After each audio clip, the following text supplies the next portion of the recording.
ဖိုးဆရာကြီးတင်ကျင်လို့အမဲသားဟင်းနဲ့ကြက်သားဟင်းချက်နေတာလေကျောက်ကနှစ်တိုင်းလဲအထွက်ကောင်းအောင်ဖိုးဆရာကြီးတင်တယ်လေကျမ်းမာကြီးလည်းကောင်းအောင်ဖိုးဆရာကြီးတင်ရင်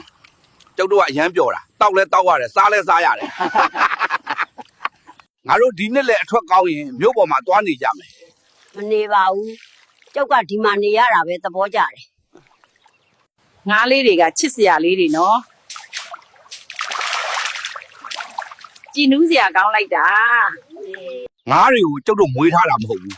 မိုးရင်းကြရင်လဲခွက်ထဲကငါးတွေကဒီကန်ထဲရောက်လာတာတခါမှမပတ်စားတော့ပွားနေတာလေငါးလာဝယ်တာဗျဒါနဲ့အဘတို့ဖိုးစရာကြီးတင်တယ်ဆိုကျောက်တို့တော့မခေါ်ဘူးငါတော့မရောက်နိုင်ဘူးဟင်းတွေရှိတယ်သွားလန့်စားရေလာ